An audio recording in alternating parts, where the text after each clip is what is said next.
Global Urban Mass Transit Panel. I am Saibal Basuroy from Hill International. I'll be the moderator of this great panel. We have 4 very exciting projects, and 2 from New York, United States, 1 from London, United Kingdom, and 1 from Ghana. 1 project is essentially completed very recently. 1 project is in progress, and 2 are proposed. So before I introduce the panelists, let me thank CGLA and Hill International for putting together this excellent panel. Today's speakers are Mr. Shawn Kildare from MTA's number 7 line extension. Shawn is the Vice President, Senior VP and Program Executive of MTA Capital Construction. With him, Mr. John Drygulski, Vice President of Hill International. He is the head of construction management team for number 7 line. Next to him is Robert Stockwell from Crossrail. He belongs to Program Control Department.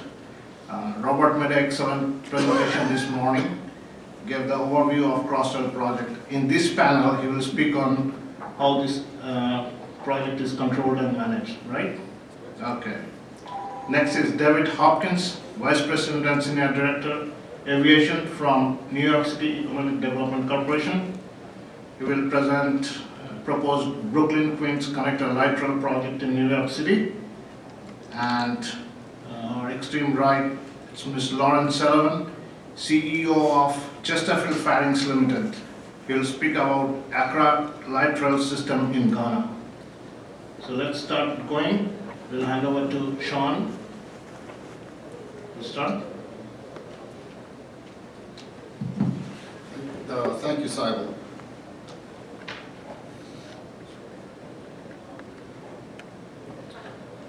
First, I want to thank and give recognition to Hill International and John Drygulski, who was our partners, MTA Capital Construction's company's partners in this project, and made this project very successful. It's an 8-year construction process. I've gone through $2.5 billion, and the project was completed within budget, and that is the original budget, not the latest budget, like a lot of projects claim that they're within budget. So there was the original budget of the project, and we did complete the job within that budget.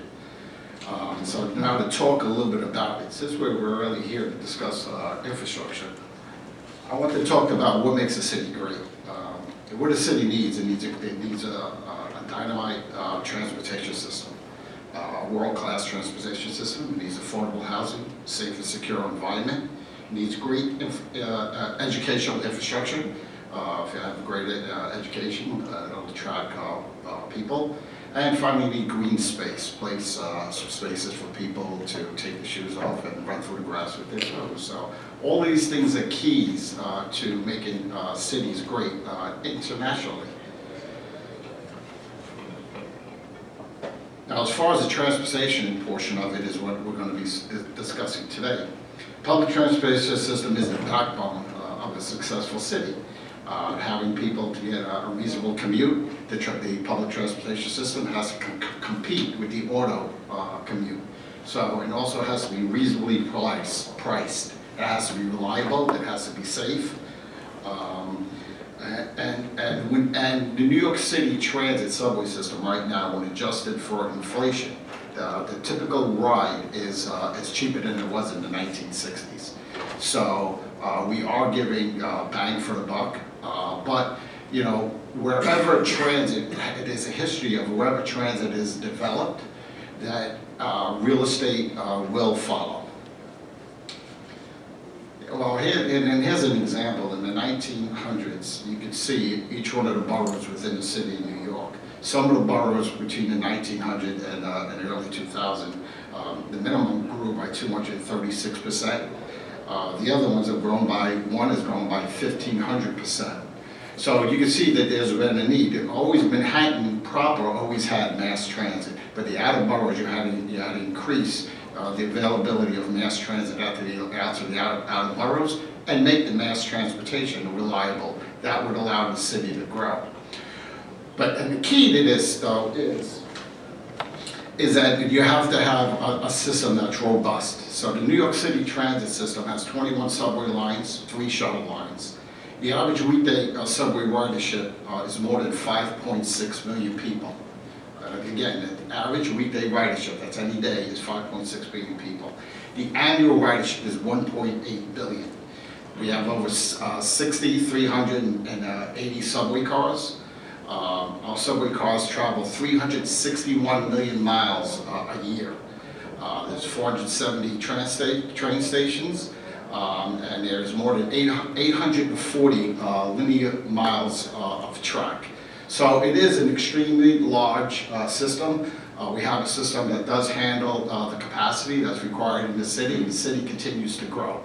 But the continued growth of the city is tied into having a robust, safe system. As you can see, New York City is currently on a record population growth.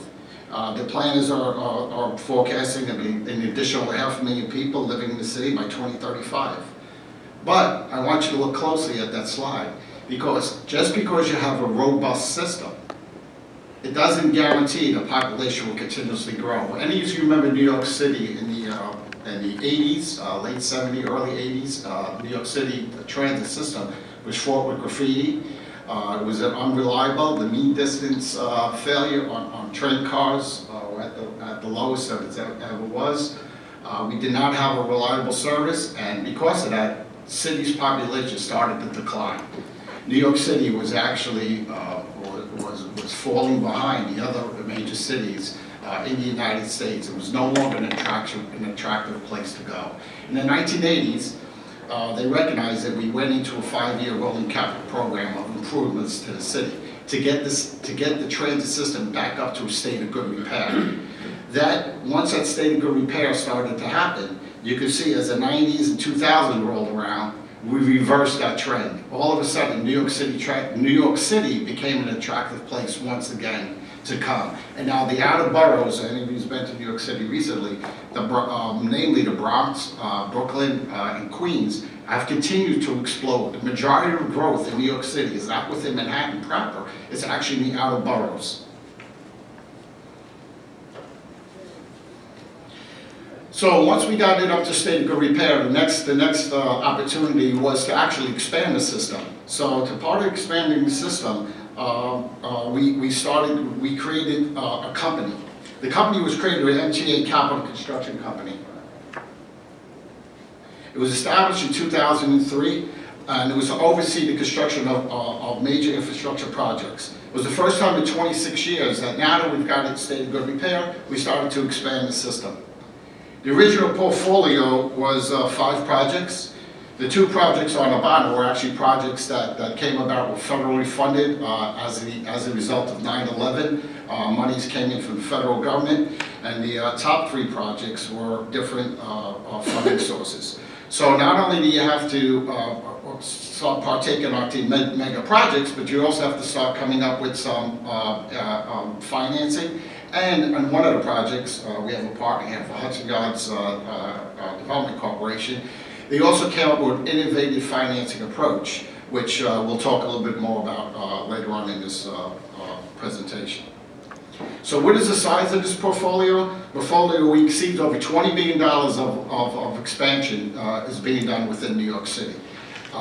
East Side Access is the largest. It's a $10 billion job. Followed by Second Avenue Subway, $4.4 billion. Then the next one is the project that we worked on, and actually the job has achieved revenue service, $2.4 billion. The transit portion of that job was $2.1 billion, and it was another $366 million of work that we did for the developers in the area. Because when you do a project like the number 7 line in a dense urban area, you're going to come in and you have to marry your work with the work of the developers. So there's a lot of instances where we had to take on work for the developers or for the Department of Transportation and for the utility companies. So that was added on over and above our original budget. That was something that was requested by our city, by our funding partners, by the developers, because they wanted us to enhance the developers to be able to do their construction quicker. So some of the instances, the developers are actually starting their construction a year ahead of time because we accommodated them by us actually doing some of their basements. And John will talk a little bit more about that. Finally, there's the downtown mobility projects, Cortland, Fulton, and South Ferry. So how did this all start? It all started, with Manhattan on the west side, the number 7 line itself. It was a bleak area. It was low-rise, light industrial, light commercial property.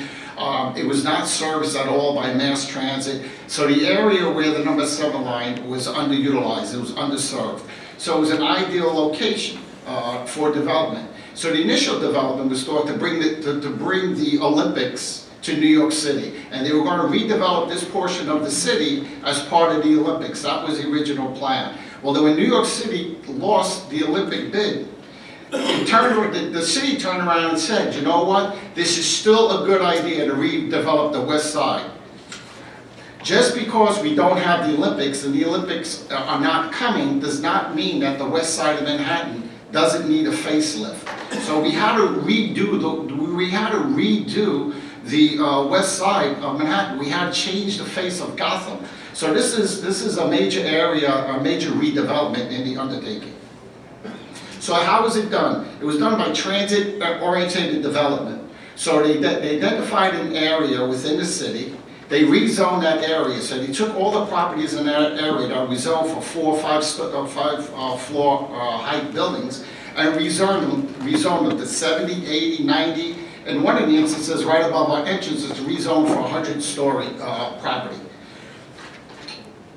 The area encompasses from 41st Street, and if you're familiar with New York City, this is an area of Midtown Manhattan that you would think is prime real estate.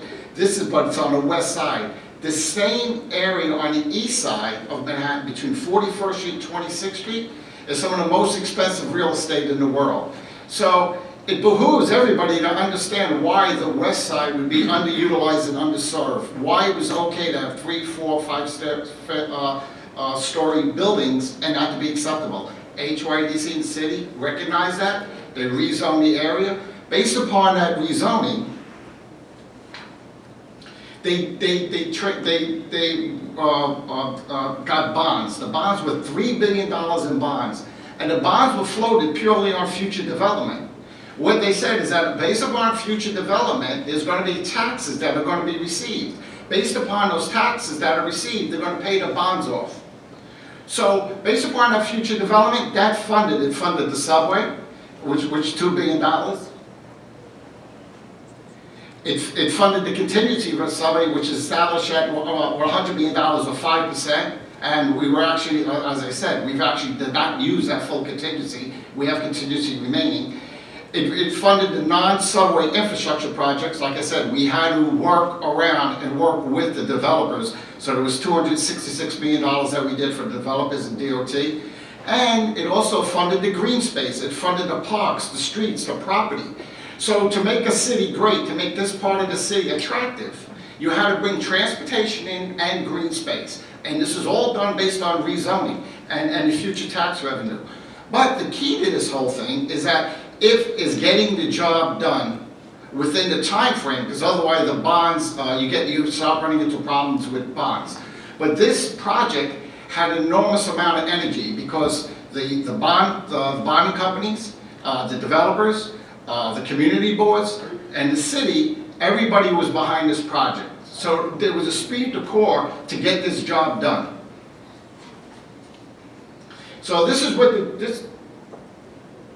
this is what it looked like before actually construction started. You can see where the 34th Street station is in the oval in blue. Just to the west of that, to the left of that, is the Jacob Javits Convention Center. That convention center was heavily underutilized because there was no mass transit in this area whatsoever. You see the rail yards. There was no development over the rail yards. It was low, again, it was low industrial, light commercial properties. It was really a bleak area to go. If you didn't go to the Copacabana, which was on the street, nobody went down here, except for the people who worked in those small industrial properties. Now in the future, this is what you're looking at in the future. This is what the future development is forecasted to be. This is the impact of bringing mass transit to an area of the city that was previously underutilized. So what is going to be realized? What is going to be realized is 53 million new square feet of development, 25 million of office, 20,000 units of housing, 2 million square feet of retail, and 3 million square feet of new hotels. So, there's 7.3 million square feet new development built to date, and currently another 10 million square feet under construction as we speak. So already this area has been changing. So now the project scope, the number 7 line itself starts from the current terminus. The existing number 7 line stops near 8th Avenue. And so we had to go from 8th Avenue underneath 41st Street west to 11th Avenue, turning south all the way down to 26th Street. There's 5 locations, and you see them there in blocks of red, where the New York City Transit where we have a presence up at the street level. Every one of these locations where we have a street presence had to be negotiated with not only with the city and our funding partners, but also with the developers. Because most of these locations, we have easements. These are permanent easements that the developers have granted to transit to be within their properties. So there was a tremendous amount of negotiations. Now with that, as a public entity and as a transit property, we always didn't get the prime real estate that we wanted. There was where if we had bought the property and we owned it ourselves, we would have been straight right on 11th Avenue, we would have been right on 34th Street, where you attract the most passengers. But because this was funded by somebody else and the developers really own the properties, it was important that the developers got the prime real estate, and we were kind of pushed off to the side, but that's okay because the whole project was funded based upon the developers in HYDC. Now, I'm going to turn it over to John Drygulski, who works for Hill International, and he'll take you through the specifics of the number 7 line project itself.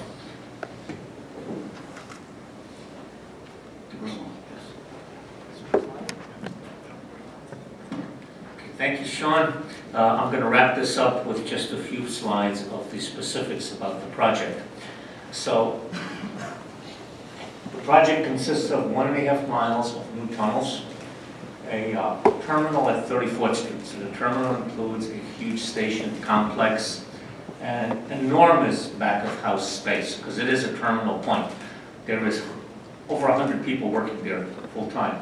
Project also includes 4 vent buildings along the path of this train line addition. The project, as Shawn mentioned, is funded by New York City. The agency that worked with us was the Hudson Yards Development Corporation, and we still work with them to this day, and will continue to do so. The cost is $2.4 billion. So it is, certainly in my experience, it's a large project. Construction began in December of 2007. Tunneling was completed in April 2012, and we opened for revenue service last September. So it's been in continuous operation now for 6 months. And the most remarkable thing is the next line there. It is under budget and on schedule, and that's under the original budget, not adjusted budgets. As you all well know, budgets get adjusted and so on, and I've been part of that in other projects, but this is the original budget. So it doesn't happen very often in New York City construction, especially large public sector projects. There is still some construction ongoing, and that's the secondary station entrance, which is 1 block north of the main entrance. This is a cross-cut of the station complex. To the right, you can see the canopy, the main entrance. The escalators and stairs going down to the upper mezzanine, large space where we have the token booth, but now it's called a service center, and we have the turnstiles. Then 2 tunnels that go down to the lower mezzanine, a huge space that is over the track level. This picture, it's the main entrance at street level. Behind it, for those of you who know New York, that's the Jacob Javits Convention Center on the other side of 11th Avenue. And then this is a shot of the upper mezzanine looking up towards the main entrance, the 4 low-rise escalators, the stairways. Behind us is the token booth, the turnstiles, and the 2 tunnels going down to the lower mezzanine. This is the first tunnel. There are 4 high-rise escalators, each 172 feet long. So for New York City Transit Authority, this is big. I mean, and these run 24/7, constant. The second tunnel includes the 2 inclined elevators. First time New York City or the environs has ever used this. And they also go down 172 feet. To the left of them, not visible in this picture, is the 5th high-rise escalator. This is the lower mezzanine. I mean, as you can see, this space is over 1,000 feet long. It's huge. It's a huge cavern. There are no columns here. Nothing. It's a wide open space like so many of the modern European stations or some of the stations that you'll find in Asia. Numerous stairways that go down to the track level and an elevator. This is, of course, the train level. Again, over 1,000 feet long with absolutely no columns, completely wide open space. Shawn had mentioned that since we're working with Hudson Yards Development Corp. And a lot of the developers, so there were many examples of us. How do I go back on this? Right here? Hit the red button. There's 2 red buttons. Thank you. Oh, here we go. We have one more, yeah. So what Shawn mentioned is that since we're working with Hudson Yards Development Corp., and they coordinate all of the development work along that path, we made many, many concessions. There was a lot of negotiations, and we worked very closely with the private sector side. So we moved these things. If you notice, this particular ventilation building was moved from 11th Avenue over. The developer wanted frontage on 11th Avenue.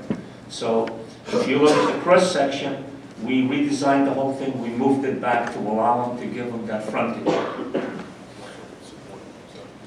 Well, all of them are supporting the, and then Site K, I know, it's going back. There we go. This one was streamlined, moved down to the 33rd Street side. The 34th Street side is the popular one. It's probably the more valuable, but that allows the developer full use of that space. This site, the vent building was actually squished down, it was actually squished down, and a lot of the work was done under 11th Avenue to give the developer the space that he needed. It was also strengthened up because it becomes a part of the building, part of the supporting structure of the building. And this site, L Tunnel, again, was moved down to the 33rd Street side, 41st Street side, I'm sorry, so the developer could have more space on the more valuable 42nd Street side. So, you know, I've been in New York City construction management for over 35 years, and this is the first major infrastructure project that I was involved with where we had enormous interaction with the private sector. And it's been really very successful for all sides. And that's about it. Thank you so much. Turn it over to Saibal. Thank you, Shawn. Thank you, John. I have some questions, but I'll reserve it for end. We want to be on time, on schedule, so we'll hand it over to Mr. Robert Stockwell for